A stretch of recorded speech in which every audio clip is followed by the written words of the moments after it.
Timera yow lañ ci àndal tey jii ana lan nga ñu ci mën a indil ci ay faram-fàcce. Merci jërëjëf Bassine li nga xamante ne moom moo di actualité nationale ak internationale dañ koy daal di doore ci biir réew mi li nga xamante ne moom moo di li kuréel gi di SEMKAD yi daal di xaatim SEMKAD yi donc daal di xaatim di am note bi nga xamante ne bi fësal nañ ne li nga xamante ne moom moo di ñàkkum kérosène bi dafa mel ni neexul kii di jawriñ bi gàllu wàllu énergie ak lu ni mel di Sophie Gladima Siby te wane na meram quoi ci lu ni mel. ñu gis ne rek ba léegi ki nga xamante ne moom moo di ministre boobu léegi gannaaw ba mu amoon daje ak taskatu xibaar yi ni ci démb.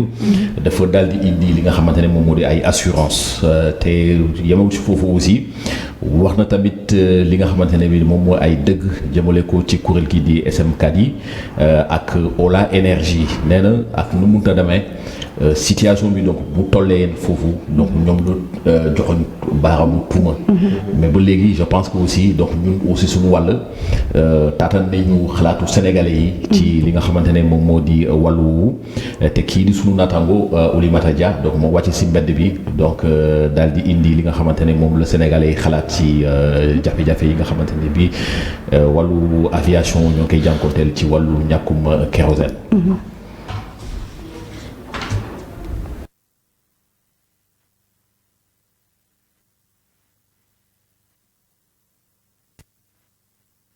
maa ngi tudd Habib Fall. Mais ça c'est très grave pour un État. Parce que gouverner c'est prévoir. Il faut ñu am stock de réserve ba nga xam ne lii du leen mën dal on n'y comprend rien du tout parce que là c'est extrêmement grave su fekkee ne résoudre wuñ ko voilà.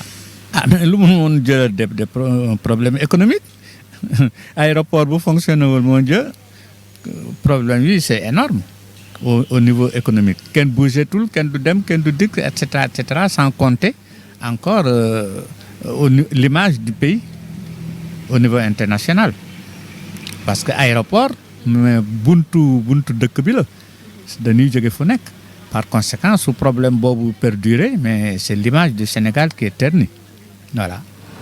maa ngi leen di fay sama xalaat mooy manque de kérosène boobu daf ñu tiital d'abord tiital képp koo xam ne ni day jëfandikoo avion yi moo xam ne dañuy voyager d'abord ku ko dégg da ngay tiit man dégg naa ko démb ci télé je pense bien que lu ko waral ñun ñëpp war nañ ko xam mooy guerre bu am diggante Ukraine ak Russie te ñëpp xam nañ ni Russie bokk na ci pays yoo xam ne ñoom ñoo gën a am gaz ñoom ñoo gën a am ay ressources yoo xam ne ñooy demee ci yooyu donc sama xalaat je pense bien que xeex boobu moo tax loolu mu am mais lu ñuy ñaan suñu autorités yi ak responsable yu war a liggéey ci loolu que nañ gaaw vraiment que nee nañ 2 semaines la mais bu mu balaa 2 semaines yi ñu mun a am kérosène parce que avions yi suñu naawul.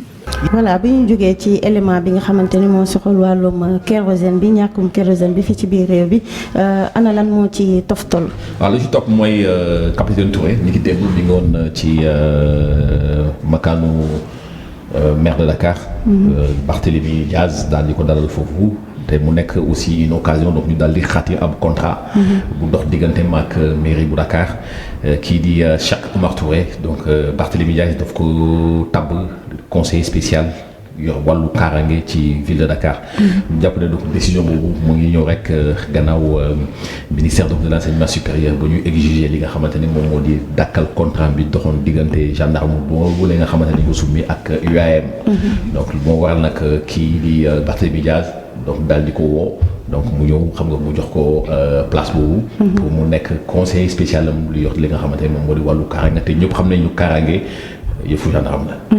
Voilà. Donc, mais monsieur Timera, cette information-là, ça m'intéresse beaucoup quoi, parce que donc mën nañu wax que ne au Sénégal le malheur sera toujours suivi par un bonheur parce que gis nañ que ne capitaine Touré bon il a été dans l'armée gis nañ ne rajo bu nga xamante ni def nañ ko gis nañ également après bañ ko rajee mu dem continuer jàngam fac droit après mu am ay diplôme dem ci institution bu ñu tuddee IAM mu dem foofu noonu di jàngale. à la suite foofu aussi également ñu ngi ko licencié. donc mu ñëwaat également dem ci xalif général des Mourides. donc mu dalal ko ñu ñëwaat aussi également gisaat Barthélémy Diaz dalal ko ci mairie de Dakar signé ko aussi beneen contrat. kon est-ce que nekk ici au Sénégal bon le malheur sera toujours suivi par un bonheur. après dinañ ci dellu si waat. waaw après dinañ ci dellu si waat tour de table ku nekk dina wax xalaatam ci li nga xamante ni mooy actualité bi. Timéra ba tey ci wàllu actualité bi lan moo ci toftal dafa mel ni international nga jëm. waaw international donc laa jëm tabbi fi nga xamante ne moom moo di banque centrale donc des États de l'Afrique de l'Ouest di BCEAO.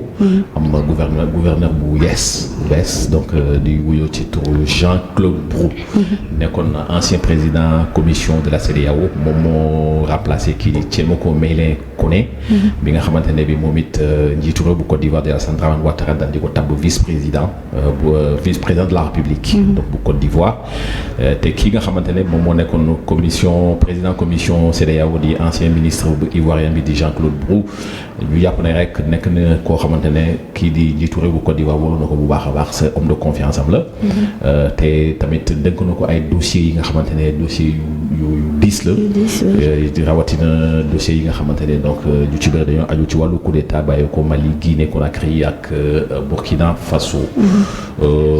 léegi dañuy tabbi ba léegi ci li nga xamante ne moom moo di wàllu Coupe d'Afrique. mais ba léegi bitim réew donc lay doon. donte ci wàllu ab sénégalais donc moo yëkkati ay kaddu di ancien international sénégalais di Cheikh Sidi Ba. daal di analyser li nga xamante ne moom moo di tirage bi ñu amaloon di démb fa nga xamante ne moom moo di Afrique du Sud. donc ci tirage bi éliminatoire Coupe du Monde 2023 bi te Côte d'Ivoire donc di ko dalal. poule bi nga xamante ne bi suñu gaynde donc si lañ nekk si moom. poule bi poule bu abordable la ndax réew bu mel ni Bénin donc bu ñu xoolee ci classement FIFA donc moo ngi toll ci 84e place FIFA donc Mozambique bokk ci poule boobu di poule L donc moom moo ngi ci taxawaayu 119e ci classement FIFA donc Rwanda aussi donc nekk ci 136e place donc ci classement FIFA te Sénégal bu ñu fàtte ne donc c'est 2 ans ou c'est 3 ans là donc Sénégal moom mooy toujours donc premier classement FIFA zone Afrique. xam naa dinañ ci dellu si waat nu mu gën a yaatoo ak actualité sportive. voilà très bien donc zone Afrique léegi donc lu ma ci mën a wax ak li Cheikh wax moo di. Sénégal léegi kenn dootu ko tànnal ñi nga xamante ne bi ñoom ñooy ay adversaires donc ñu mu war a jokkanteel. ndax champion d'Afrique la. benn donc te amatul problème pour qualifier lii di mondial. ñetteel bi mooy fi mu ne nii Sénégal qualifié na li nga xamante ne moom moo di coupe du monde bu ñu dégmal atum 2022 ci réewum Qatar. incha allah dinañ mooy si xibaar dellu yi si nga waat xamante ne léegi bi donc moom lañ taataan fii laata donc ñu koy yaatal. ak rubrique sportive bi ak Pape Kébé. Pape Kébé oui Pape Kébé mu nekkoon actualité bi sànq yaa ngi doon wax ci wàllum capitaine Touré. mën nga ci dellu si waat. donc ça m'intéresse quoi parce que nekk lu nga xamante ne également il faudrait que Sénégal yi aussi taxaw ci quoi. parce que dafa nekk lu nga xamante ne peut-être c'est un cas d'école. parce que gis nañ ni que ne rajo nañ ko bañ ko rajee aussi également demoon na ci école bi nga xamante ni mooy IAM ñu rajowaat ko ñu licencié ko foofu noonu. à la suite gis nañ ni waa mouvement kàcci kàcc ket bu nga xamante ni ñu ko kon defal ça fait plus de 30 millions sanctionné par une voiture. à la suite aussi également gis nañ xalif général di mu dalal ko. à la suite gis nañ aussi Barthélémy Diaz à la mairie de Dakar mu aussi mu dalal ko.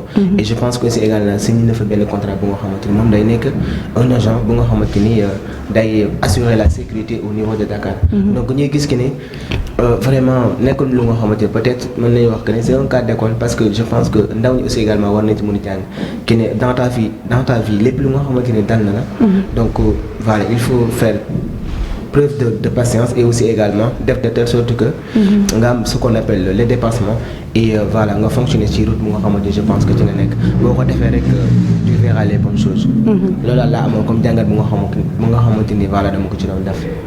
merci Tisha actualité bi ana lan nga ci gën a jàpp. bon ci kaw capitaine Touré bi rek lay desandi comme nag ñu bëri nuñ ko yaakaaree di kii di xalif général des Mourides da koo dalal mu mel ni nag sénégalais ñenn ñi démentir nañ loolee ndax kat nee nañ kooku di capitaine Touré dafa demoon rek assister si njàngum alxuraanu ndongo yoo xamante dañ koy amal ci weeru koor bi. loolee nag nekk loo xamante ni ñoom démentir nañ ko en tout cas daal lu ci munti nekk nit ak lépp lu la munti dal dañ ciy ànd ak ngëm-ngëm Barthélémy Diaz ni mu ko dalalee ba daal di koy nommé conseillère loolu dañ koy rafetlu bu baax a baax ni rek parfois yàlla buy defaree mel ni luy yàq.